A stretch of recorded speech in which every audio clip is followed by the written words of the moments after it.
अवांजी समातुन ताईं radio voice of Sindh London.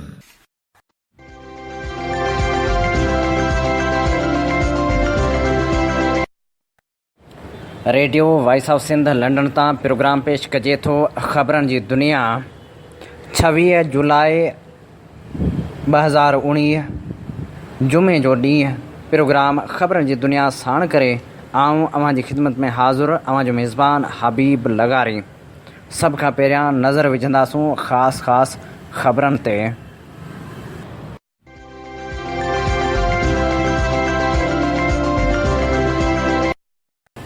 America चयो आहे त ट्रंप इमरान सां मुलाक़ात वक़्तु जेके वाइदा थिया उन्हनि जे अमल दरामद जो वक़्तु अची वियो आहे। असां अफ़गानिस्तान में अमन क़ाइमु करण लाइ पुरज़म आहियूं। वज़ीर आज़म वाइदो कयो आहे त हूअ तालिबान ते अफ़गान हुकूमत सां ॻाल्हियुनि लाइ दॿाउ विझंदो। ठारूशाह मञठ लिंक रोड ते सहड़ा माइनर ऐं ॾेथा माइनर जे आबादगारनि पारां पाणी खोट ख़िलाफ़ एहतजाज कयो वियो। आबादगारनि लुकमान ॼामड़ो, शरीफ़ सोलंगी ऐं महबूब अबड़ो जी अॻुवाणी में एहतजाजी मुज़ाहिरो कयो। हुननि चयो त रोहड़ी कैनाल खे लॻल घारे खां पोइ इंजीनियर ऐं एसडीओ दरबेलो माइनर ऐं सहड़ा माइनर मां पाणी जी लाथ करे छॾी आहे। वोणनि जो फ़सुलु, कमंद, भाॼियूं, अंबनि जा बाग़, मेहंदी ऐं ॿियो फ़सुलु सड़ी रहियो आहे। असांखे जल्द खां जल्द पाणी फ़राहम कयो वञे। शाहराह कागान ते लेड स्लाइडिंग दौरान ज़ाल मुड़ुस फ़ौत थी विया, जॾहिं त केतिरनि इलाइक़नि में नदियूं पिणु भरिजी आयूं आहिनि, जंहिंजे करे ॿोॾि वारी सूरत हाल आहे। ज़ारा क़त्ल केस जो मुख्य जवाबदार जिस्मानी रिमांड ते पुलिस हवाले। शहबाज शरीफ़ तरफ़ां बरतानवी अख़बार ख़िलाफ़ हतक इज़त जी दावा दाख़िल। रफ़ीक जमाली जे भाउ ख़िलाफ़ सिबको अमलदारनि जी फ़रियाद ते केस दाख़िल न थियो। तोहिन अदालत जी दरख़्वास्त ते एसएसपी दादू ऐं एसएचओ सुभाणे तलब। मुस्तफ़ा कमाल जी अबूरी ज़मानत मंज़ूर, सुभाणे एहतसाब अदालत में पेश थियण जो हुकुम। सिंधी असेंबली जे स्पीकर आगा सिराज दुरानी चयो आहे त 6 महीननि खां क़ैद हुजण सबबि माण्हुनि सां मुलाक़ात नाहे थी। हाणे इनशाअल्लाह जल्द मुलाक़ात थींदी। सिंध में एसएचओ जी मुक़ररी लाइ इम्तिहान वठण जो फ़ैसिलो। पीपीएमपीए सोराब सरकी ऐं संस साथियुनि खां फुर। सिंधु दरिया में पाणी जे चाड़ सबबि बदीन समेत केतिरनि इलाइक़नि में अञा ताईं पाणी नाहे पहुतो। आबादगार सरापा एहतजाज बणियल। डीएसपी CIA असलम लांघा ते बिल्डर खां भतो घुरण जो इल्ज़ाम। सिंध हाई कोर्ट जांच जो हुकुम ॾेई छॾियो। रतो देरो जी निजी अस्पताल में औरत ऐं ॿार फ़ौत, वारसनि जो इस्पताल इंतिज़ामिया ते ग़फ़लत जो इल्ज़ाम। शिकारपुर में ॾोहारियुनि सां राब्ते ते एसएचओ ऐं 4 अहलकार ज़िले बदर, वॾो मुंशी बरतरफ़। फैज़गंज भरिसां औरत खे मुबैना तौरु अगवा करण जी कोशिश। मज़ाहिमत ते औरत ज़ख़्मी, जवाबदार फ़रार थी विया। हाणे नज़र विझंदासूं तफ़सीली ख़बरनि ते। रतो देरो में मासूम ज़ारा जे क़त्ल केस जो मुख्य जवाबदार जिस्मानी रिमांड ते पुलिस हवाले कयो वियो आहे। निगरी जे वारसनि पुलिस जी जांच ते बेएतमादी ज़ाहिर कंदे ॿियनि जवाबदारनि जी गिरफ़्तारी जो पिणु मुतालबो कयो आहे। रतो देरो में मासूम निगरी ज़ारा जे क़त्ल केस जे मुख्य जवाबदार शिराज़ मोरियो खे पुलिस अदालत में पेश कयो। पुलिस जवाबदार जी जिस्मानी रिमांड जी इस्तदा कई ऐं केस जे हवाले सां आगाही ॾिनी।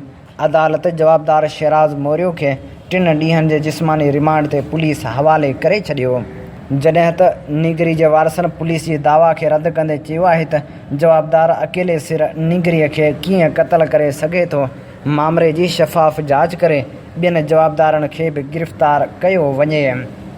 अपोज़िशन लीडर शहबाज शरीफ़ ज़िलज़िले मुतासिरनि जी इमदाद चुराइण जो इल्ज़ाम लॻाइण ते बरतानवी अख़बार डेली मेल ख़िलाफ़ हतक इज़त जी दावा दाख़िल करे छॾी। शहबाज शरीफ़ बरतानवी अख़बार ख़िलाफ़ बाज़ाब्ता तौरु कार्रवाई लाइ बरतानिया जे मशहूरु वकीलनि जे फर्म कार्टर रिक जूं ख़िदमतूं बि हासिलु करे वरितियूं आहिनि। उहो फर्म बरतानिया में अख़बार ख़िलाफ़ संस केस विढ़ंदो। ला फर्म जो चवणु आहे त अख़बार जी रिपोर्ट में शहबाज शरीफ़ जे हवाले सां कयल दावाऊं तकरारी आहिनि। ॿिए पासे हथ खे इज़त वारी दावा में शहबाज़ शरीफ़ मौक़िफ़ इख़्तियार कयो आहे त मथस लॻायल इल्ज़ामनि में सचाई हुजे हा त खेसि गिरफ़्तार करे केस हलायो वञे हा। हुकूमत जी हुशी तेसि ख़िलाफ़ सियासी बुनियादनि ते ख़बर शाया कई हुई।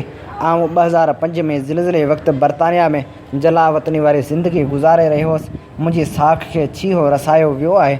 बरतानवी अदालतनि में पंहिंजी बेगुनाही साबित कंदुसि। दादू जी अदालत MNA रफ़ीक जमाली जे भाउ सूधो ॿियनि ख़िलाफ़ सिबको अमलदारनि जी फ़रियाद तहत केस दाख़िल न करण ते नोटिस जारी कंदे अमलदारनि खे तलब करे वरितो आहे। सिबको दादू जे superintendent engineer Sarfaraz Ahmed Pathan third additional session जज शफ़ीक मोहम्मद पीरज़ादो जी अदालत में तौहीन अदालत जी दरख़्वास्त दाख़िल कराई, जंहिंमें हुन मौक़िफ़ इख़्तियार कयो त गुज़िरियल ॾींहुं अदालत MNA रफ़ीक जमाली जे भाउ सईद जमाली सूधो ॿियनि जवाबदारनि ख़िलाफ़ तशदुद जो केस दाख़िल करण जो हुकुम ॾिनो हो, पर पुलिस असांजे पहुचण खां अॻु ई पंहिंजी मर्ज़ी जो केस दाख़िल करे छॾियो। दरख़्वास्त गुज़ार मौक़िफ़ इख़्तियार कयो त सईद जमाली ऐं ॿियनि जवाबदारनि ख़िलाफ़ दाख़िल कयल केस में ड्यूटी अटकाव, तशदुद ऐं फुर जा कलम शामिल न आहिनि कया विया, जॾहिं त केस ते असांजूं सहियूं बि न थियल आहिनि। उनखां सवाइ केस में अदालती हुकुम जो बि हवालो नाहे ॾिनो वियो, तंहिं करे ज़िम्मेवारनि ख़िलाफ़ तौहीन अदालत जी कार्रवाई हलाई वञे। अदालत अहिड़ी दरख़्वास्त SSP दादू फ़रख रज़ा ऐं B सेक्शन थाणे जे SHO मुनवर चांडियो खे नोटिस जारी कंदे सुभाणे तलब करे वरितो आहे। सिंध हाई कोर्ट PSP सरबराह जी अबूरी ज़मानत मंज़ूर कंदे ज़मीन जे गैर क़ानूनी अलाटमेंट केस में एहतसाब अदालत में पेश थियण जो हुकुम ॾेई छॾियो। सिंध हाई कोर्ट में कराची जे अॻूणे सिटी नाज़म ऐं ॿियनि ख़िलाफ़ प्लाट जी गैर क़ानूनी अलाटमेंट वारे मामले ते ॿुधणी थी।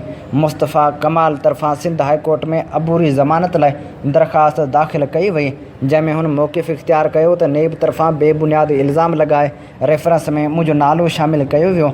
एहतसाब अदालत में पेश थी इल्ज़ामनि खे मुंहुं ॾियण लाइ तयारु आहियां, तंहिं करे नेब खे गिरफ़्तार करण खां रोकियो वञे। अदालत PSP सरबराह खे सुभाणे 27 जुलाई ते ज़ाती तौरु एहतसाब अदालत में पेश थियण जो हुकुम ॾिनो। सिंध असेंबली जे स्पीकर आगा सिराज दुरानी चयो आहे त 6 महीननि खां माण्हुनि सां मुलाक़ात नाहे थी, हाणे इंशाअल्लाह जल्द मुलाक़ात थींदी। कराची जी एहतसाब अदालत में सिंधी असेंबली जे स्पीकर आगा सिराज दुरानी ख़िलाफ़ आमदनी खां वधीक असासनि वारे केस जी ॿुधणी थी, जंहिं दौरान नेब इख़्तियारियुनि आगा सिराज दुरानी खे पेश कयो। एहतसाब अदालत खे आगाह कयो वियो त नेब जो जांच ऑफिसर सिंध हाई कोर्ट में मसरूफ़ आहे, तंहिं करे पेश न थी सघियो। ॿुधणी दौरान मफ़रूर जवाबदारनि जी अदालती नोटिस जी तामील जे हवाले सां बि रिपोर्ट पेश न थी सघी। अदालत 7 अगस्त ताईं रेफरेंस ते ॿुधणी मुलतवी करे छॾी। सिंध जे थाणनि ऐं ट्रैफ़िक सेक्शननि ते SHOs, SIOs ऐं SOs जी मुक़ररी लाइ इम्तिहान वरिता वेंदा। कराची जे थाणनि लाइ दरख़्वास्तूं जमा कराइण जी अॼु आख़िरी तारीख़ आहे। 3 अगस्त ते इम्तिहान थींदा। एडिशनल IG जी सरबराही में कमेटी क़ाइमु कई वई आहे, जॾहिं त बाक़ाइदा इम्तिहान जो फ़ैसिलो पिणु कयो वियो आहे। इम्तिहाननि में पास थींदड़नि खे ई थाणनि ऐं ट्रैफ़िक सेक्शननि ते मुक़ररु कयो वियो। अहिड़े फ़ैसिले ते अमल दरामद जी शुरूआति कराची रेंज खां कई वई आहे। Sindh high court DSP CIA Aslam Langha ते भत्तो घुरण वारे इल्ज़ाम ऐं असासनि जी जांच करण जो हुकुम ॾेई छॾियो आहे। कासिमाबाद जे रहवासी गुलिस्तान सिजाज जे builder Ghulam Mustafa Dars Sindh high court circuit bench Hyderabad में पटिशन दाख़िल कराई, जंहिंमें हुन इल्ज़ाम हयो त DSP CIA असलम लांघा मूंखां 5 लख रुपया भत्तो घुरियो आहे, जंहिं ते अदालत 3 हफ़्तनि में रिपोर्ट तलब करे वरिती आहे। रतो देरो जी निजी अस्पताल में डॉक्टरियानी जी मुबियाना गफ़लत सबबि औरत ऐं संस ॿार फ़ौत थी विया। वारसनि एहतिजाजी मुज़ाहिरो कयो। वारसनि मूजिबि निजी मेडिकल सेंटर ते 22 वरनि जी ॻोरारी औरत रेशमा खे वेम लाइ दाख़िल करायो वियो, पर औरत ऐं संस ॿार अस्पताल में ई फ़ौत थी विया, जंहिंखां पोइ औरतुनि जे वारसनि एहतिजाजी मुज़ाहिरो कयो। हुन चयो त सुबुह जो घरवारी खे अस्पताल में दाख़िल करायो। मुड़ुस मूजिबि डॉक्टरियाणी चयो त नॉर्मल डिलीवरी थींदी। राति देरि सां वरी ॿुधायो वियो त ॿारड़ी फ़ौत थी वई आहे, बाक़ी माउ बिल्कुलु ठीकु आहे। हुन चयो त डॉक्टर जी अहिड़ी दावा खां पोइ रेशमा जी तबियत ख़राबु थी वई। असां दाहूं कंदा रहियासीं, डॉक्टर पाण त सही इलाजु न कयो, मथां वरी असांखे विहारे छॾियो त फ़ीस जमा कराइण खां पोइ औरत खे खणी वञो। उन खां पोइ औरत इस्पताल में फ़ौत थी वई। हुननि मुतालबो कयो त डॉक्टरियाणी जी लापरवाही जी जांच कराई वञे। शिकारपुर पुलिस जे अमलदारनि खे ॾुहारनि सां राब्ता ॾुखिया पइजी विया। SSP वधीक हिकु SHO CIA जे वॾे मुंशी ऐं ॿिनि पुलिस एहलकारनि खे सरेंडर थियण जो हुकुम ॾिनो ऐं हिकु वॾे मुंशी जी नौकरी तेल थी वई आहे। न्यू फ़ौजदारी थाणे ते मुक़ररु SHO Ayub Dogar, CIA police Shikarpur जे वॾे मुंशी मेहर सोलंगी, संस पुट पुलिस एहलकार लखमीर सोलंगी ऐं लोडरा थाणे जे एहलकार अज़ीज़ लाशारी खे ज़िले बदर करे RPO ऑफिस सखर में सरेंडर थियण जो आर्डर जारी करे छॾियो आहे। जॾहिं त 4 ॾींहं अॻु हिकु रूपोश जवाबदार सां ॻाल्हाईंदड़ न्यू फ़ौजदारी थाणे जे वॾे मुंशी मीर हसन बिलो जतोई जी नौकरी ख़तमु कई वई आहे। फैज़गंज भरिसां औरत खे मुबैना तौरु अगवा करण जी कोशिश, औरत ज़ख़्मी थी पई। चइनि जवाबदारनि ॻोठ शाह मोहम्मद सांगी में पोरियो त मखण सांगी जे घर में दाख़िल थी संस ज़ाल मोमल सांगी खे अगवा करण जी कोशिश कई। मज़ाहिमत ते जवाबदारनि तशदुद करे औरत खे ज़ख़्मी करे छॾियो। जॾहिं त ज़ख़्मी औरत जे भाउ मंज़ूर सांगी ॿुधायो त तालिब हाकिम नादर ऐं गुलशन सांगी मुंहिंजी भेण खे अगवा करण जी कोशिश कई आहे। छाछरे भरिसां ॻोठ कागिया में 15 सालनि जी नौजवान नारी कंवल धीअ हंजूअ मेघवाड़ राति देर सां घरनि भरिसां खूह में टिपो ॾेई ज़िंदगी जो अंत आणे छॾियो। वारसनि मूजिबि नारी जो ज़हनी तवाज़न दुरुस्त न हो, जंहिंजे करे हुन ख़ुदकशी कई आहे। शहदादपुर शहर जे सूमर फ़क़ीर पाड़े में अक़लियती बिरादरी जे क़ब्रिस्तान ते कब्ज़नि ख़िलाफ़ भिटाई चौक ते एहतिजाजी मुज़ाहिरो करे धरणो हयो वियो। एहतिजाजी अॻवाणी कंदड़ बखूमल प्रेमचंद ॾेरूमल ऐं ॿियनि ॿुधायो त क़ब्रिस्तान में वॾड़नि ऐं प्यारनि जूं क़ब्रूं मौजूदु आहिनि। कब्ज़ा माफ़िया राति जे वक़्तु क़ब्रूं मिसमार करे चौधवारी ॾेई घर ॾियण जो कमु शुरू करे छॾियो आहे। हुननि मुतालबो कयो त कब्ज़ा ख़तमु कराया वञनि। नौशर फ़िरोज़ भरिसां ॻोठ हबीब भट्टी जे रहवासियुनि पारां मुबैना तौरु कुझु ॾींहं अॻु अगवा थियल फरज़ाना उर्फ़ फ़ाइज़ा खे बाज़ियाब कराइण लाइ एहतिजाजी मुज़ाहिरो कयो वियो। उन मौक़े ते फ़तह मोहम्मद भट्टी ऐं मसमात मोरज़ादी ॿुधायो त कुझु ॾींहं अॻु न्याणी फरज़ाना उर्फ़ फ़ाइज़ा खे पंवर बिरादरी जा हथियारबंद अगवा करे विया। उनखे बाज़ियाब करायो वञे। खॾड़ो जे वार्ड नंबर 2 में पंहिंजे घर अंदरि स्टीफन जान नाले हमराह गलो कटियल बेहोशी जी हालत में मिलियो, जंहिंखे नवाबशाह इस्पताल पहुचायो वियो। पुलिस मूजिबि हमराह घरेलू तकरार सबबि पंहिंजे ई घर अंदरि छुरी सां पंहिंजो गलो कपे ख़ुदकशी जी कोशिश कई आहे।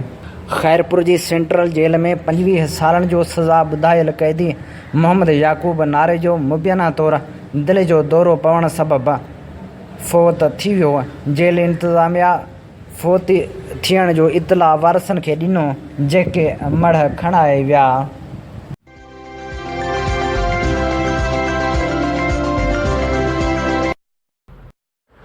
पाणी जी सूरत हाल बहितर थियण बावजूदि अञा ताईं सिंध जे केतिरनि ई इलाइक़नि में पाणी न पहुतो आहे।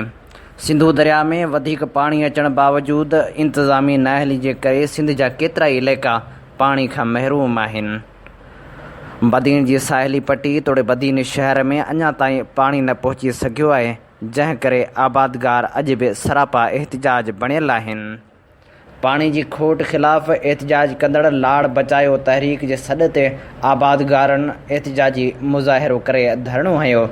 एहतिजाजी अॻवाणी मीर मोहम्मद अज़ीज़ ॾेरो, शाहनवाज़ शाल, पेरोज़ शाहाणी, फ़तह ख़ान खोसो, अब्दुल्लाह चांडियो, इम्तियाज़ मेमण, वाहिद चांडियो ऐं ॿिया करे रहिया हुआ।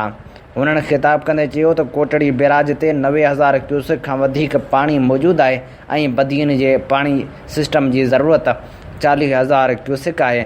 उन हूंदे लाड़ जे समूरनि वाहन जे टेलनि में पाणी जी गेज फुट खां बि 2 फुट हेठि हली रहियो आहे। फुलेली पलटण बावजूदि पाणी नथा छॾनि, जंहिं करे 7 लख एकड़ ज़मीन बंजर बणिजी वई आहे। शाहपुर चाकर में सदावाह जी पुछड़ी में पाणी जी खोट ख़िलाफ़ आबादगारनि सांगड़ रोड ते एहतिजाजी मुज़ाहिरो कयो।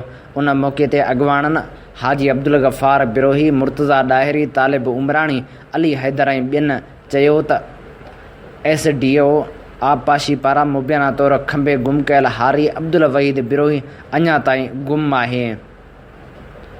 आबादगारनि मथां कूड़ा केस दाख़िल करण जूं धमकियूं ॾिनियूं पियूं वञनि। हुननि चयो त आबादगार जी आज़ादी लाइ क़दम खणी असांखे जल्द खां जल्द पाणी ॾियारियो वञे।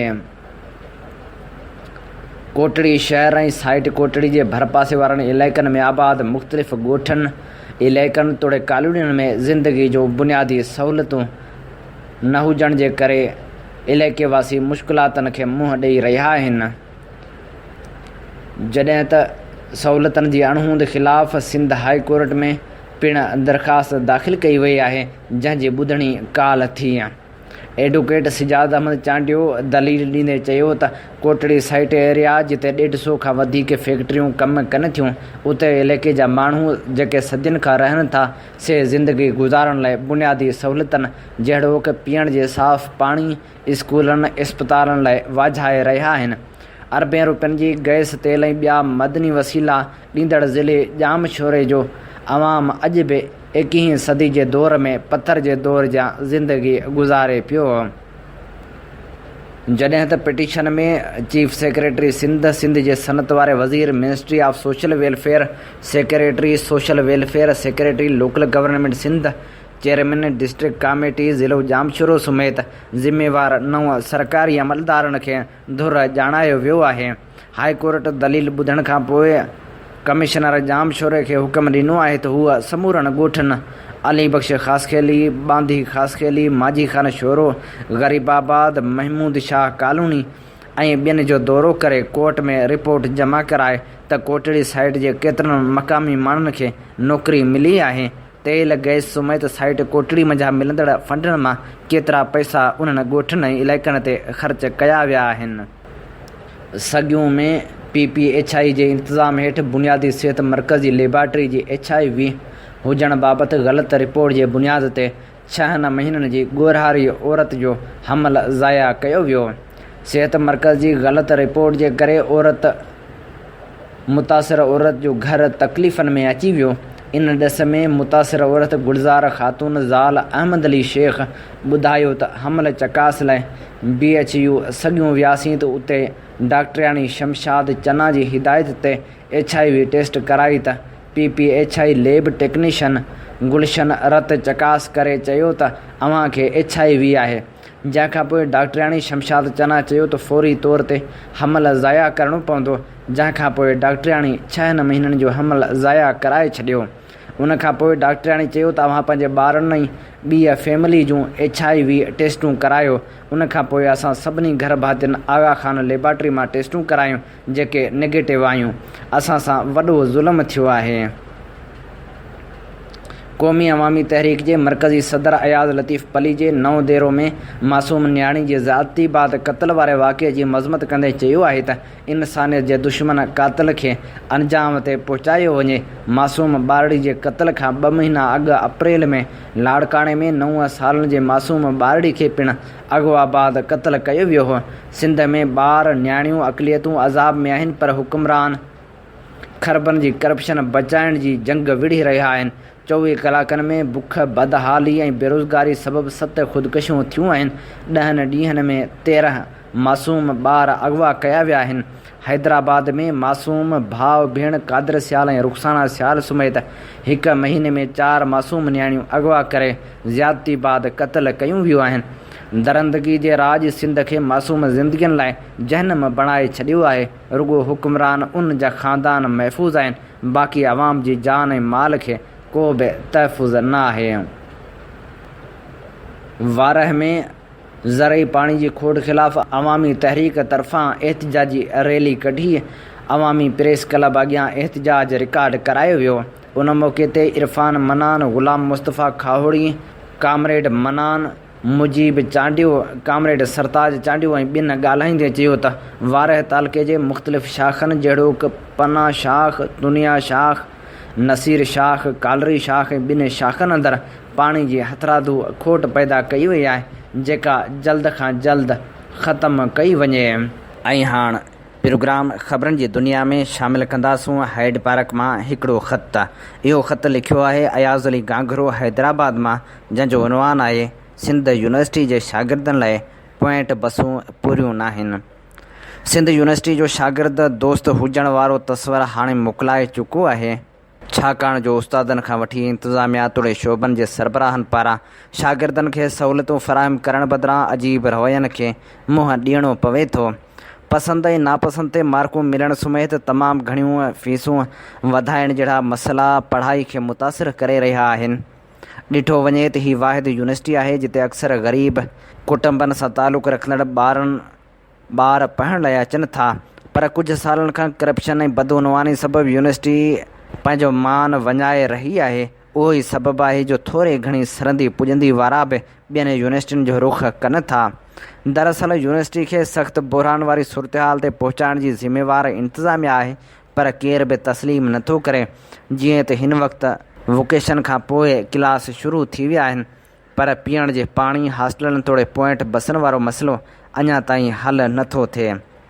हक़ीक़त इहा आहे जो ट्रकनि में बकरियूं बि बहितर नमूने भरियूं वञनि थियूं, पर हिते 3 पॉइंट बसनि जा शागिर्द हिकिड़ी पॉइंट में बदतरीन नमूने वाड़िया वञनि था।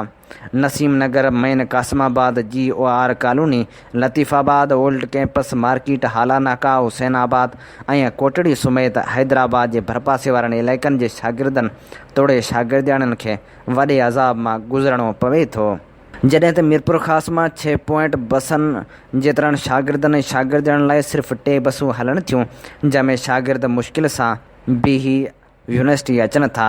जेतोणीकि गुज़िरियल थोरे अरसे अंदरि पॉइंट बसनि में रश ऐं ड्राइवरनि जी ग़फ़लत सबबु शागिर्द तोड़े शागिर्दियाणियूं हादसनि में जानियूं पिणु वञाए चुकियूं आहिनि। पर अहिड़ी ॻणती जोगी सूरतहाल ते ज़ाब्तो आणण लाइ इंतिज़ामिया पंहिंजी ज़िम्मेवारी महसूसु नथी करे। सिंध यूनिवर्सिटी जे VC समेत गवर्नर सिंध खे अपील आहे त शागिर्दनि जे तइदाद मूजिबि नयूं पॉइंट बसूं फ़राहम करण समेत ॿिया जाइज़ मसइला हल कराए शागिर्दनि खे दरबदरी खां बचायो वञे। हीउ हुयो हैड पार्क मां हिकिड़ो ख़त जंहिंजो उनवान हो, सिंध यूनिवर्सिटी जे शागिर्दनि लाइ पॉइंट बसूं पूरियूं नाहिनि। प्रोग्राम में पेश कयूं था ॾाहनि जा कौल। इमाम मोहम्मद ग़ज़ाली लिखियो, ख़ामोशी पाण हिकु इबादत आहे। कर्ज़ ॾियण जी ताक़त हूंदी हुई, हिकु लम्हो बि देरि करणु ज़ुल्म आहे। जेकॾहिं कर्ज़ ॾींदड़ जी इजाज़त सां मुहताजनि खां मुहांगो ख़रीद करणु अहसान आहे ऐं सदक़े खां बहितर आहे। ग़रीब महिमान अचे त कर्ज़ वठी बि उन जी ख़िदमत करियो। 3 शयूं इंसान खे तबाह कंदियूं आहिनि, हिर्स, हसद ऐं गुरूर। इंसान जो सभ खां वॾो कारनामो इहो आहे त पंहिंजी दिलि ऐं ज़ुबान ते क़ाबू रखे। ॿारनि जी इस्लाह स्कूल में आहे ऐं औरत जी घर में। हासिद दुश्मन ॾे पथर उछलाईंदो आहे ऐं उहो वापसि उनखे लॻंदो आहे ऐं उहो दुश्मन खिलंदो आहे। ज़ालिम जे मौत ते ॾुखारो थियण बि मौत आहे। तव्हां वटि वक़्तु ख़ाम माल जीअं आहे, उन मां जेको चाहियो ठाहे वठो। सची ॻाल्हि ॿुधी सची ॻाल्हि चवण जी हिमत पैदा थींदी आहे। हज़रत जुनैद बगदादी लिखियो, काइनात में 4 शयूं आहिनि: सखावत, नसीहत, उल्फत ऐं शफ़क़त। मर्द सीरत सां आहे न सूरत सां। उन शख़्स सां मुहबत करियो जेको नेकी करे विसारे छॾे। जॾहिं मुहबत कामिल थी वेंदी आहे त अदब जो शर्त किरी पवंदो आहे। आज़ादी हासिल नथी थी सघे जेसिताईं अबूदियत पूरी नथी थिए। सादिक़ उहो आहे जेकॾहिं उनखे ॾिसो त उनखे ईअं ॾिसो जीअं तव्हां ॿुधो हो। तसौफ़ पंहिंजी पसंदि खे ख़तमु करे छॾण जो नालो आहे।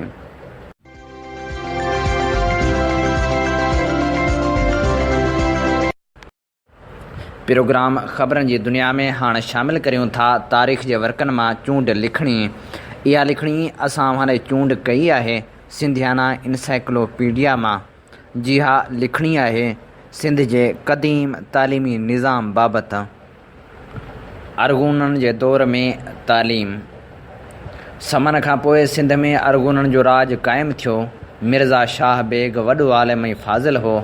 कंधार वारे ज़माने में आलमनि जी सोबत में गुज़ारियाई इल्मु नहू जे किताब, काफ़िया जी शरह, मुताले मंतक़ जी शरह वग़ैरह ते कंधार में आलम जे रूबरू बहस मुबाहिसे में हिसो वठंदो हो। मिर्ज़ा शाह बेग खां पोइ संसु पुटु मिर्ज़ा शाह हसन अरगून तख़्त ते वेठो, जेको बि सुखन फ़हम शाइर हो। हुन तालीम जी फ़रोग़ लाइ काफ़ी असराइता क़दम खयां। अरगूननि जे दौर में ॻाहनि में मखदूम मोहम्मद फ़र्क़ पोटे जो क़दीम मदरसो हो जंहिंमें हू इस्लाम जी दीनी तालीम ॾींदो हो ऐं काज़ी अब्दुल्लाह दरबेलवी वटसि पढ़ियो। तुरखान दौर 1555 ईस्वी खां 1592 ईस्वी ताईं में तालीम। 1660 ईस्वी धारे मिर्ज़ा शाह हसन जी वफ़ात खां पोइ सिंध ॿिनि हिसनि में विरहाइजी वई। बखर खां सेवण ताईं सुल्तान महमूद कोकलताश हुकूमत करणु लॻो ऐं सेवण खां लाहौरी बंदर ताईं मिर्ज़ा ईसा ख़ान तुरखान हुकूमत संभाली। अरगूननि ऐं तुरखाननि जे ॾींहंनि में सिंध जा 2 तख़्तगाह ठठो ऐं बखर इल्मी लिहाज़ सां अर्ज़ मइमूरा सॾजण लॻा। ॿिन्ही घराणनि जा तर्किस्तान ऐं ईरान सां तालुकात हुआ, तंहिं करे केतिरनि आलमनि हिते सिंध में अची सकूनत इख़्तियार कई। अरगुननि मां शाह बेग, शाह हसन ऐं तुरखाननि मां जानी बेग, गाज़ी बेग ऐं महमूद कोकलताश शाइराना मिज़ाज रखंदा हुआ। सरकारी ज़ुबान फ़ारसी ज़ोर वरितो। बखर, सेवण, नसरपुर, ठठो ऐं सखर इल्म ऐं फ़न जा मर्कज़ बणिजी विया। हिन दौर में बूबक खे मरकज़ी हैसियत हासिल रही। मखदूम मोहम्मद जाफ़र बूबकाई वॾो आलिम थी गुज़रियो आहे। संस ख़ानदान खे इल्मी हैसियत सबबि मखदूम जो लक़ब मिलियो ऐं हिन ख़ानदान मां केतिरा मुदब्बिर ऐं आलिम पैदा थिया, जिन मां मखदूम अब्दुल करीम मीरान वफ़ात 949 हिजरी ऐं संदसि मखदूम मोहम्मद जाफ़र घणो मशहूरु थिया। मखदूम अब्दुल करीम मीरान जी बूबक में वॾी दरसगाह हुई, जंहिंमां सॼी सिंध जा माण्हू इल्मी फैज़ पिराईंदा हुआ। शेख यूसुफ पाटाई सिंधी जो पट, अलामा ताहिर मुहदस सिंधी, अलामा हकीम मोहम्मद उस्मान बूबकाई बूबक जी उन्ही दरसगाह मां फैज़ हासिल कयो हो। हिन मदरसे जा कुझु शागिर्द पोइ बरहानपुर पहुता ऐं उते हिकु वॾी दरसगाह क़ाइमु कयाऊं, जंहिंमां हिंदुस्तान जे केतिरनि तालिब इल्मनि फैज़ पिरायो ऐं उन दौर में हिंदुस्तान में सिंधी आलमनि हदीस जी वॾी अशात कई। मीर मासूम बकरी मखदूम मोहम्मद जाफ़र जो मुआसिर हो। हुन बुज़ुर्ग बूबक जी दरसगाह में जेको फैज़ ॾिनो उन सॼी सिंध खे सिराब करे छॾियो। संस औलाद मां मखदूम नजमुद्दीन वटसि पढ़ियो ऐं उन खां पोइ मखदूम हामिद ऐं मखदूम अब्दुल गनी फैज़ पिरायो। मखदूम बायज़ीद ठठवी पिणु मखदूम जाफ़र जी औलाद खां फैज़ पिरायो ऐं साॻी रीति हाला जे मखदूम पीर मोहम्मद पिणु उन्ही दरसगाह जे शागिर्दनि खां फैज़ पिरायो। मखदूम मोहम्मद जाफ़र उहो पहिरियों सिंधी आलिम हो जंहिं 10वीं सदी हिजरी में दरस ऐं तदरीस सां गॾु तसनीफ़ ऐं तालीफ़ जो कमु बि जारी रखियो। संदसि तसनीफ़नि में सभ खां वधीक अहम किताब अल-कानत फ़ी मरमत अल-ख़ज़ानत आहे, जेको फ़िक़ह हनफ़ी मुतलिक़ आहे। उनखां सवाइ हिन किताब जे तरीक़े ते बर सग़ीर जो पहिरियों किताब लिखियो, जेको उस्मान पुट शेख ईसा बिन शेख इब्राहिम सिद्दीक़ी सिंध जे जुदा जुदा उस्तादनि वटि तालीम हासिल कई। उनखां पोइ हूअ मोहले सिंधीपुरा बरहानपुर में दरस ॾींदो रहियो। शेख ईसा बरहानपुरी सिंधी, अलामा काज़ी अब्दुल सलाम सिंधी, शेख नसीरुद्दीन पुट शेख सिराज मोहम्मद बीनाई, मौलाना साले सिंधी, सैयद मोहम्मद गौसी पिणु उन मदरसे जा तालिब इल्म थी रहिया। कल्होड़ा दौर जो तालीमी निज़ाम। कल्होड़नि सिंध ते 1782 ईस्वी ताईं हुकूमत कई। कल्होड़नि जो दौरु इल्मी हवाले सां सुनहरी दौरु रहियो। हीउ दौरु न फ़क़्ति सिंध जी ख़ुशहाली जो दौरु हो, पर इल्म ऐं फज़ल जे लिहाज़ खां पिणु दरख़्शां ज़मानो हो। कल्होड़ा ख़ानदान जा ॿाहिरें इस्लामी मुल्कनि सां सुठा लाॻापा क़ाइमु हुआ। सिंध अंदरि दुनिया जे आलमनि जी अच वञ तमामु घणी हुई। खंभात ऐं सूरत जा बंदर वधीक वेझा ऐं आमदरफ़्त जे लिहाज़ खां सहूलियत वारा हुआ। मके मुकरमा ऐं मदीने मुनव्वरा जूं दरसगाहूं सिंध जे आलमनि लाइ हमेशह खुलियल हूंदियूं हुयूं। हिन दौर में फ़िक़ह, तफ़सीर, हदीस, मंतक़, शाइरी, हिकमत, तारीख़, मुसवरी, हियत ऐं ॿियनि काफ़ी इल्मनि तरक़ी कई। ईरान जे चोटी जे शहरनि सिंध जे नवाबनि जी सुखन संजी जी वाखाण ॿुधी सिंध में सकूनत इख़्तियार कई। शेख जज़ीन सरमस्त ऐं तालिब आमली बि पहिरियां ई सिंध में पहुता, पोइ गुजरात ऐं दखण ॾांहुं विया। उन दौर में जूनपुर, अहमदाबाद, दहली, लाहौर, सियालकोट, मुल्तान ऐं ठठो दीनी इल्मनि जे अशात जा अहम ऐं मुखिया मर्कज़ हुआ। समरकंद ऐं ईरान जे किन आलमनि जी सिंध में अचण करे मंतक ऐं फ़लसफ़े जो रिवाज आम थियो। मीर फ़तहुल्ला शिराज़ी, जलालुद्दीन दवानी, मीर सदरुद्दीन, मीर गियासुद्दीन मंसूर ऐं मिर्ज़ा जान मीर जा किताब नंढे खंड में राइज कराया ऐं सिंध जे मदरसनि में पिणु उहो ई निसाब राइज थियो। कलवड़ा दौर में सिंध जा शागिर्द इल्मी तहसील लाइ क़ाबिल ऐं कामिल उस्तादनि सां गॾु मके ऐं मदीने वञणु लॻा। नवाबनि जी सरपरस्ती हेठि संस्कृत, अरबी, तुर्की ऐं यूनानी ॿोलियुनि जे अदबी शाहकारनि जो फ़ारसी में तर्जुमो थियो। फ़न तिबाबत खे मदरसनि जे निसाब में शामिल कयो वियो। सैयद अब्दुर्रज़ाक़ नवाब अमीरुद्दीन ख़ान बिन सैयद अबुल मकारम ठठे जे नवाब रशहातुल फ़नून मग़लूमतुल आफ़ाक़ जे नाले मयारी किताब तसनीफ़ कया। अवाम जे फ़लाह ऐं बहबूद लाइ मस्जिदूं, हौज़ ऐं दरसगाहूं तमीर करायूं। शेख उमर ठठवीह वक़्त जो आलिम हो, जंहिं वटि शेख कबीर नागौरी बातनी इल्मु पढ़ियो। शेख उमर पोयनि ॾींहनि में गुजरात में वञी रहियो। ख़्वाजा उबैदुल्लाह अहरार, ख़तीब अबुल फ़ज़ल गाज़रूनी ऐं मौलाना जलालुद्दीन दवानी संदसि हमअसर हुआ। मियाँ आदम शाह वक़्त जो वॾो दरवेश आलिम ऐं मदरस हो। मुल्तान जे सहरवर्दी मशाइखनि सां दोस्ताणो रस्तो हुअसि। मुल्तान जो कोटवाल आका शाह मोहम्मद संदसि मुरीद हो। जेतोणीक उन दौर में अरबी ऐं फ़ारसी खे तमामु घणो उरूज हासिलु हो, तंहिं हूंदे बि कलहुड़नि जो दौरु मज़हबी तबलीग ऐं अशात जे सिलसिले में हिकु सुनहरी दौरु शुमारु कयो वञे थो। तसनीफ़ ऐं तालीफ़, दर्स ऐं तदरीस जो समूरो कमु अरबी ऐं फ़ारसी में थींदो हो। समन जे दौर खां फ़ारसी सिंध जी सरकारी ज़ुबान हुई, पर सिंधी ॿोली में दर्स तदरीस जी पिणु ज़रूरत महसूसु कई वई। ठठे जे मशहूरु आलिम मखदूम अबुल हसन ठठवी सिंधी ॿोली जी रस्मुल ख़त जोड़ी। सिंध में सिंधी ॿोली जे लिखण जी शुरूआति थी। जेतोणीकि उनखां अॻु बि सिंधी रस्मुल ख़त में किताब मिलनि था, पर मुनज़म सिंधी रस्मुल ख़त अबुल हसन सिंधी जोड़ियो। उन दौर में हर मदरसे खे हिकु आलीशान कतबखानो हूंदो हो। अॻु में मदरसा मस्जिदनि जे हुजरनि में हूंदा हुआ, पर समन ऐं कलहुड़नि जे दौर में मदरसनि जूं अलॻि जायूं ठहिरायूं वियूं। पढ़ाइण जो तरीक़ो उहो साॻियो ई रहियो, पर उस्तादनि जे तइदाद में इज़ाफ़ो कयो वियो। कलहुड़ा दौर में जोड़ायल मदरसा, दरसगाहूं ऐं आलिम, हिन दौर में हेठियां आलिम मदरसा ऐं दरसगाहूं मौजूदु हुयूं। शेख उमर जो मदरसो, मखदूम अबुल कासिम दरस ठठवी जी रूहानी दरसगाह, अलामा अबुल हसन कबीर सिंधी ऐं संदसि मदरसो, मखदूम मोहम्मद मुइन ठठवी ऐं संदसि दरसगाह, शेख मोहम्मद हयात सिंधी, सुम मदनी, शाह अब्दुल लतीफ़ ऐं वाई वारो मदरसो, मीर अली शेर कान्ह ठठवी, वल्द मीर इज़तुल्लाह ठठवी, मखदूम ख़्वाजा ज़मान वल्द हाजी अब्दुल लतीफ़ नक्शबंदी, मखदूम ज़ियाउद्दीन ठठवी जी दरसगाह, मखदूम मोहम्मद हाशिम ठठवी जो हाशिमिया दारुल उलूम मदरसो, सन सावड़ी में अब्दुल हसन डाहिरी वारो मदरसो, मुला अहमद ठठवी, मोहम्मद फ़ाज़ल सिंधी, मखदूम अबू बकर हालाई, मुला इसाक बखरी, मखदूम अहमद किताबी ठठवी जो मदरसो, सूंडा शहर जूं इल्मी अदबी ऐं रूहानी दरसगाहूं, मखदूम जलाल मोहम्मद जी दरसगाह, काज़ी कुतुबुद्दीन हाजी क़ैमुद्दीन शेख रहमतुल्लाह, मखदूम सदू लाघा, मुला आजिब, मखदूम फ़ज़लुल्लाह जी दरसगाह रूहानी आस्थान,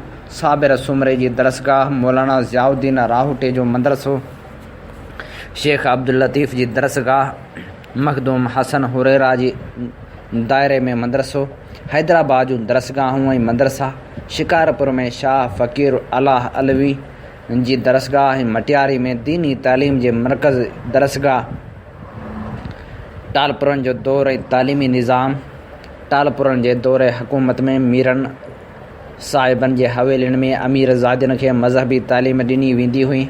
अमीर ज़ादियुनि वटि पंहिंजा जुदा जुदा कतबखाना ऐं पघारदार कातिब मुक़ररु हूंदा हुआ।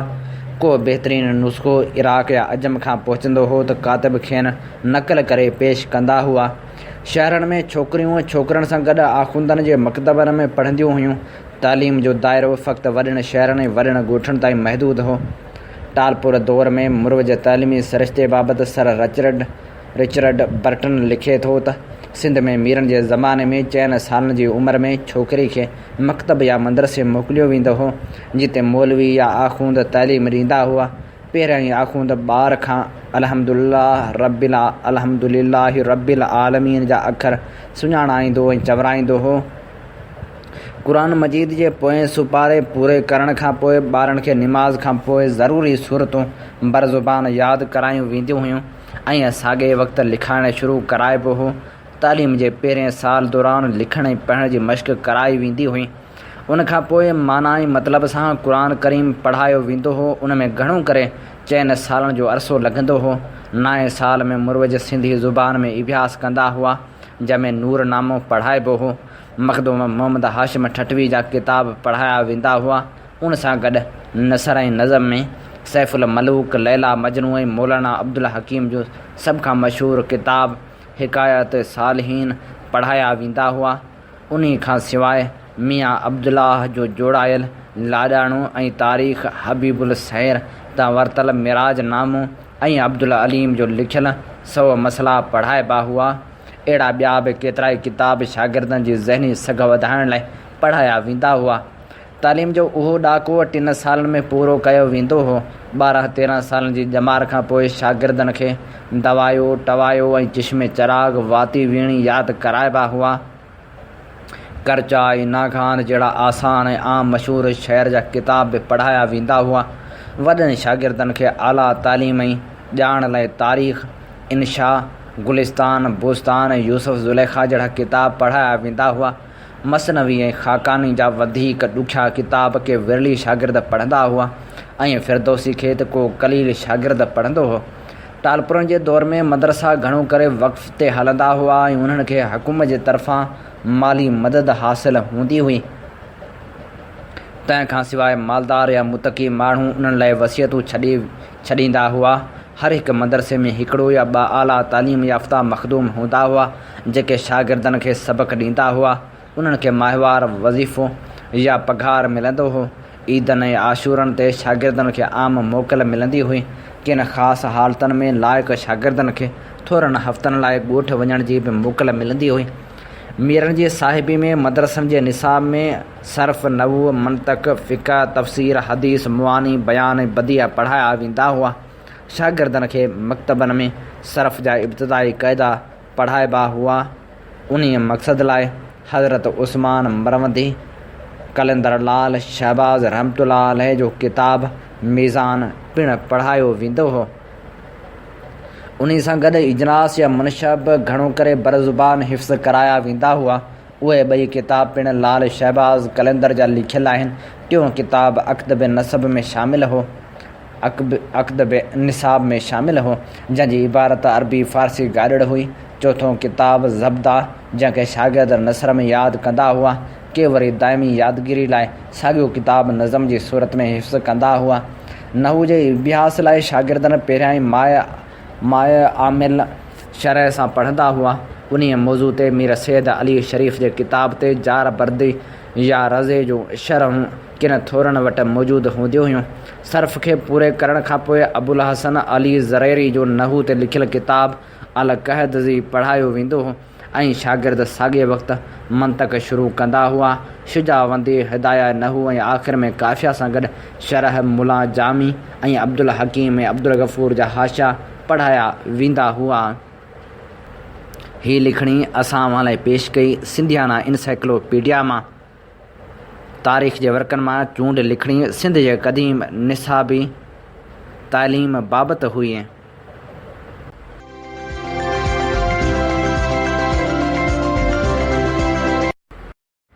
प्रोग्राम ख़बरनि जी दुनिया में हाणे शामिलु करियूं था हिकिड़ो मज़मून। हिन मज़मून जो उनवान आहे घोटकी इलेक्शन ऐं आसरनि में रहिजी वियल लठ सरदार। हिन मज़मून जो लेखक आहे निसार खोखर। जीअं घोटकी जा पेड़ा मशहूरु आहिनि, तीअं ई घोटकी जी हिन भेरे वारी ज़मनी इलेक्शन ईअं ई मशहूरु थी जो इक़्तिदारी ऐवाननि खां वेंदे टिकटॉक ऐं फेसबुक जहिड़े सोशल मीडिया ते बि आम थी वई हुई। घोटकी वारे इलेक्शन में आम माण्हुनि खां वेंदे इलेक्शन जे ख़फ़ती सरदारनि वॾेरनि ताईं समूरनि जी दिलचस्पी इन करे वधी वई जो उहा इलेक्शन मुख़्तलिफ़ सियासी पार्टियुनि विच में हूंदे बि हिकु ख़ानदान या सरदारी घराणे विच में ज़ोर आज़माई वारी इलेक्शन हुई, जंहिंमें हिकु तरफ़ मॉडल जहिड़ो पॉपुलर नौजवान सरदार मोहम्मद बख़्श महर हो त ॿिए तरफ़ ॾहाकनि खां घोटकी जे इक़्तिदारी सियासत क़ाबिज़ अहिड़ो वॾेरो हो जंहिंखे पंहिंजी ताक़त ते पूरो यकीन हो त हूअ इलेक्शन हर हाल में खटींदो। तॾहिं त हूअ उन इलेक्शन मुहिम दौरान पंहिंजे बिरादरी खे चवंदो रहियो त बिलावल छा उनजो पीउ बि अचे त मां इलेक्शन विढ़ंदोमांसि, या वरी उहो त हीअ घोटकी वारो तक पीपल्स पार्टी जे पीउ जो तक नाहे जो उहे अची इलेक्शन खटींदा। पीपलनि जो पीउ ज़रदारी त जेल में पियो आहे। सरदार अली गोहर महर जे उन तकबर पोयां घणनि माण्हुनि खे असल ताक़त ख़िलाई मख़लूक जी लॻी रही हुई, जंहिंजे सहारे हू उन घमंड मां ॻाल्हाए रहियो हो ऐं माण्हुनि खे तेल ऐं गैस रॉयल्टी जा 10 अरब यादि ॾियारे रहियो हो त हूअ खेनि उहे पैसा वठी ॾींदो। पर खेसि ख़बर न हुई त नौजवान सियासी खिलाड़ी मैदान ते अची विया आहिनि, जिन मां बिलावल भुट्टो ज़रदारी पनवाकिल छावणी मां सियासी मुदाख़लत वारो इंतिहाई बोल्ड बयानु ॾेई सभिनी खे हैरान करे वियो, जंहिं करे संसदी पार्टी जा वॾेरा हिक ॿिए खां पुछी रहिया हुआ त चेयरमैन साहिबु वाक़ई पनवाकिल में VIP गेट अॻियां धरणो हणंदो छा। घोटकी जे हर वक़्तु पासा बदिलाईंदड़ उन इलेक्शन मुहिम दौरान मुंहिंजी सरदार मोहम्मद बख़्श महर जे हिकु वेझे दोस्त सां कचहरी थी, जंहिंखे शुरू में पाण यकीन न हो त को सरदार मोहम्मद बख़्श महर इहा इलेक्शन खटींदो। पर उन ॾींहं वारी कचहरी में हुन ॿुधायो त बिलावल जी छावणी तक़रीर बाद जॾहिं सरदार मोहम्मद बख़्श महर जो फार्म बहाल थी वियो त खेसि पक थी वई त असल क़ुवतूं हाणे वधीक छेड़छाड़ न कंदियूं ऐं सरदार मोहम्मद बख़्श महर ई इलेक्शन खटींदो। उहो नौजवान सरदार मोहम्मद बख़्श महर जो एतिरो वेझो दोस्त आहे जो हुन खांसि फ़ोन ते ई पुछी वरितो हो त घर जूं औरतूं कहिड़े पासे आहिनि। तॾहिं सरदार मोहम्मद बख़्श महर पंहिंजे तकिया कलाम में अलमोस्ट चई खेसि ॿुधायो हो त अलमोस्ट समूरियूं मुंहिंजूं हिमायती आहिनि। घोटकी वारी इलेक्शन हूअं त ॿिनि सियासी क़ुवतनि विच में हुई, पर अली गोहर महर उन इलेक्शन मुहिम दौरान बार बार कंहिंजे पीउ जो तक नाहे चई इहो बहस एतिरो आम करे छेड़े छॾियो जो अली काज़ी जहिड़े माण्हू खे बि लिखिणो पियो त इलेक्शन वारे ॾींहुं हमेशह लाइ तइ थी वेंदो त उहो तक कंहिंजे पीउ जो आहे। सो हाणे इलेक्शन नतीजनि मां उमेद त अली गोहर महर खे जवाबु मिली वियो हूंदो त उहो तक कंहिंजे पीउ जो आहे, छो त उन बारे में वॾी गिणती बि खेसि हुई। घोटकी वारे उन इलेक्शन जा कुझु दिलचस्प पहलू इहे बि हुआ त पहिरियों भेरो सरदारनि खे इलेक्शन मुहिम न पर भरपूर इलेक्शन मुहिम हलाइणी पई ऐं बक़ौल अली गोहर महर जे त किरोड़े रुपयनि जो ख़र्च करणो पियो ऐं पाण खे तकलीफ़ ॾियणी पई।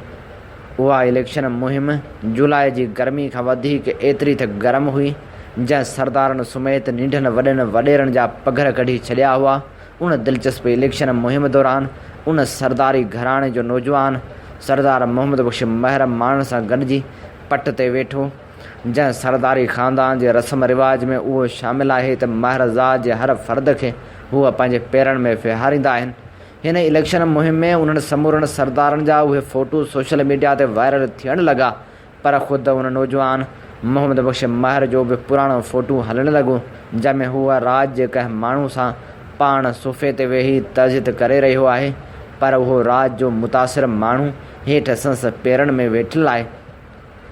उन इलेक्शन मुहिम दौरान राजा खान महर जो उहो तकरारी फ़ोटू पिणु वायरल थियो, जंहिंमें संसद पेरनि मां जूतो संसद को नौकर लाहे रहियो आहे।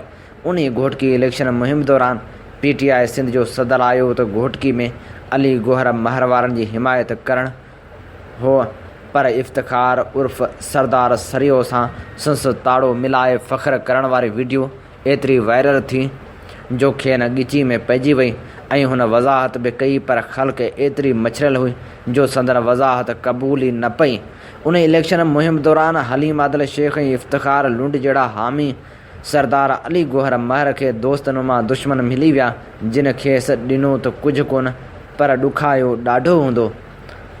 हाणे इलेक्शन मुहिम सरदार मोहम्मद बख़्श महर खे तब्दील ज़रूरु कयो जो हुन कॾहिं ग़रीबनि जी गंजी थोरे ॿारड़े सां हथ मथे सां मिलाए पे कचहरी कई त कॾहिं सुफ़ियनि वारा गेड़ू मुफ़लर पाए फ़क़ीरनि सां पट ते वेही कचहरी पे कई त कॾहिं वरी हू बाज़ारनि में हलंदड़ आम जो सर मशीननि मां जूस कढे माण्हुनि खे पीआरींदो रहियो।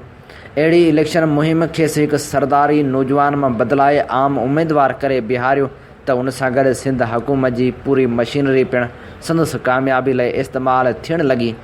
घोटकी जे उन इलेक्शन जी अहमियत जो अंदाज़ो उन मां बि लॻाए सघिजे थो त सिंध सरकार इलेक्शन खां अॻु हिकु न पर 3 वज़ीरनि खां इस्तीफ़ाऊं वठी खेनि स्पेशल टास्क ॾिनो त वञी घोटकी जे सीट खटे अचो।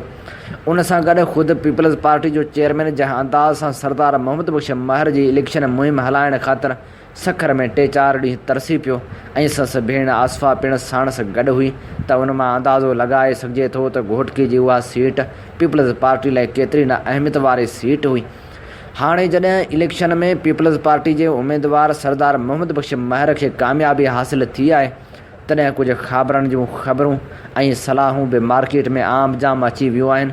उन्हनि मां पहिरीं ख़बर त इहा हली रही आहे त सिंध सरकार जे वज़ारत जी विर्छ नए सिर थींदी, जंहिंमें नासिर शाह जेको अॻु में बि नवाज़ियल हो तंहिंखे हाणे वधीक नवाज़ियो वेंदो, जॾहिं त अब्दुल बारी पेताफ़ी खां वेंदे ख़ालिद लुंड ऐं धारिजा भाइरनि खे पिणु सिंध सरकार जे इक़्तिदार मां सणभो हिसो मिलंदो। उनखां अलावा पीपल्स पार्टी जे सीनियर अॻुवाननि में हाणे खां ई राजा महर वारे सूबाई सीट बाबति चोॿोल हली रहिया आहिनि त उहा सीट जेकॾहिं पीपल्स पार्टी हुन खां वापसि वठे थी त उन ते कहिड़े उमेदवार खे बिहारे खटरायो वञे।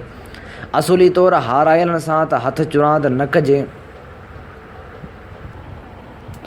पर तव्हां पाण ई तस्वर करियो त हिकु निढड़े ॻोठ में हिकु सरदार जे बंगले ते जियालनि जा जशन हुजनि ऐं ॿिए सरदार जे बंगले ते मायूसी फहिलियल हुजे ऐं डिप्रेशन में खिलाई मख़लूक जे फ़ोननि जो इंतज़ारु हुजे त घटि में घटि उहे संदसि हाराइण ते अफ़सोस जो ई त इज़हार कनि।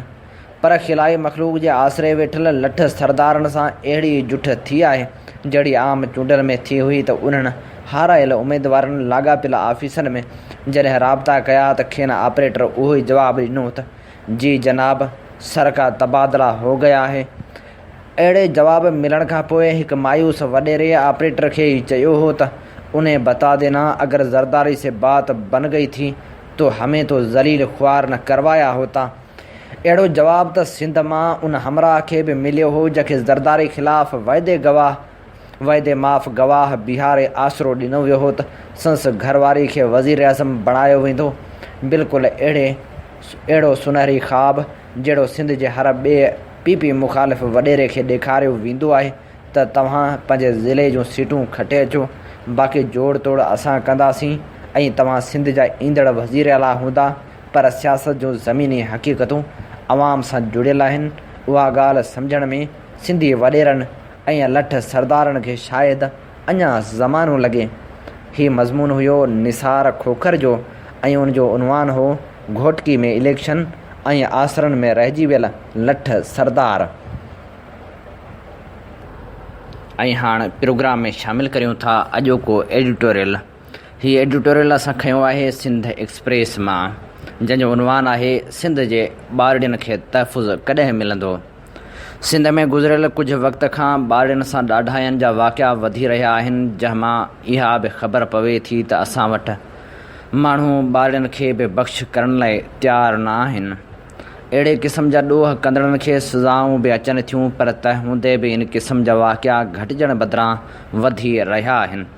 अञा हैदराबाद में रुख़साना नाले ॿारड़ी सां पेश आयल वाक़ियो ई माण्हुनि खां न विसरियो हो त 2 ॾींहं अॻु 9 देरो जी ॿारड़ी ज़ारा मंगी सां मुबियाना ॾाढाई करे क़त्ल कयो वियो आहे, जंहिंजो लाश कटे में बंदि करे ज़ैतूननि जे बाग़ में उछलायो वियो। हिन वाक़े हिकु भेरो वरी असांखे उहो अहसासु ॾियारियो आहे त असांजो ॿारड़ियूं कंहिं बि रीत महफ़ूज़ न आहिनि ऐं हवस सां भरियल नज़रूं सदाईं उन्हनि जी ताड़ में रहनि थियूं, जंहिंखां पोइ उहे ॾाढाई जो शिकार थी वेंदियूं आहिनि। कालोकी आयल रिपोर्ट मूजिबि 9 देरो थाणे जी हद ॻोठ मोरिया फ़क़ीर वासी पुरत अमीर अली मंगी जी 10 वरहनि जी 5 क्लास में पढ़ंदड़ मासूम न्याणी ज़ारा मंगी जो ज़ैतूननि जे बाग़ में क़ाइमु शम्स मोरियो जे ट्यूबवेल वटां कटे में बंदि लाश मिलियो। सुबुह सवेर निगरी ॻोठ मां खीर वठण लाइ वई त वापसि न मोटी। सॼो ॾींहुं वारसनि ॻोल्हा कई, जंहिंखां पोइ कुझु वक़्तु अॻु संदसि लाश मिलियो। पुलिस वाक़े वारे हंधि रवानी थी वई ऐं नीगर जो लाश नवोदेरो इस्पताल खणाए आई, जिते लाश जो पोस्टमार्टम कयो वियो। उन दौरान नीगरी जे लाश वटां प्लास्टिक वारी नोड़ी बि मिली। पुलिस मूजिबि नीगरी खे घोटा ॾेई क़तलु कयो वियो आहे, जॾहिं त ज़्यादती वारे वाक़े खे रद्द नथो करे सघिजे, जंहिंजा जुज़ा पिणु डॉक्टरियाणी वरिता आहिनि, जेके लेबॉरेटरी उमाणे सद पवंदी त उन सां नाजाइज़ी थियल आहे। ॿिए पासे नीगर जे भाउ हलीम मंगी जो चवणु हो त शिराज़ मोरे असांजे ॿारड़ी खे क़तलु कयो आहे। मुंहिंजी भेण उनजे घर खीर वठणु वई। शिराज़ जे वालिद चयो त शिराज़ भाण जो गाॾो भरे वियो हो, जंहिंखां पोइ असां उन भाण वारे हंधि पहुतासीं त नीगरी प्लास्टिक जे कटे सां बंदि मुअल हालत में पियल हुई। हीउ इंतिहाई शर्मनाक अमल आहे। हिन वाक़े न फ़क़्ति सिंध हुकूमत खे नोटिस वठणु घुरिजे, पर मुलवस माण्हुनि खे तुरत सख़्त खां सख़्तु सज़ा ॾिनी वञे, छाकाणि त हीउ सिलसिलो जेकॾहिं हलंदो रहियो त पोइ सिंध जो को बि ॿार या ॿारड़ी महफ़ूज़ न थी सघंदी। तंहिं करे सिंध जे ॿारनि खे तहफ़ुज़ फ़राहम कयो वञे ऐं जेके बि उन्हनि खे पंहिंजे हवस जो निशानो बणाइनि था, उन्हनि खे सख़्ती सां छंभियो वञे ऐं सख़्त खां सख़्तु सज़ा ॾिनी वञे।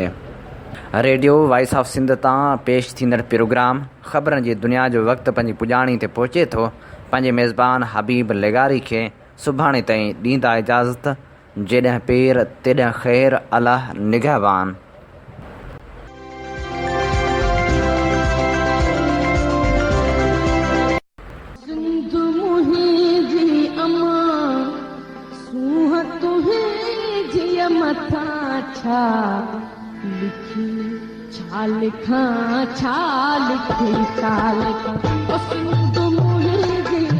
दुनिया जा सिंधियो हिकु मुठ थी सिंध बचायो।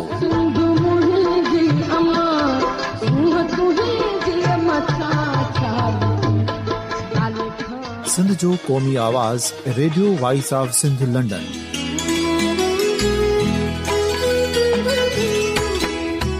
Radio voice of Sindh London पंहिंजी नशरियात में सिंध जी सियासत, समाज, इक़्तिसादियात, तारीख़, क़ौमी उमंगुनि ऐं इख़्लाक़ियात मुतलिक़ सिंध जी हक़ीक़ी तर्जुमानी कंदे प्रोग्रामनि खे असराइतो बणाइण लाइ सिंध जे घण घुरनि ऐं धरतीअ सां प्यार कंदड़ अदीबनि, दानिशवरनि, सहाफ़ियुनि, उस्तादनि, वकीलनि ऐं हर तबिके जे मानवारनि सजणनि खे सिंध में शऊरी इनक़लाब लाइ सहकार जो सॾु ॾियूं था। अचो त गॾिजी सूफ़ियुनि ऐं संतनि वारी सिंध जो ओज हिकु मुठ थी वरी वापसि आणण वारे सफ़र जा साथारी बणिजऊं।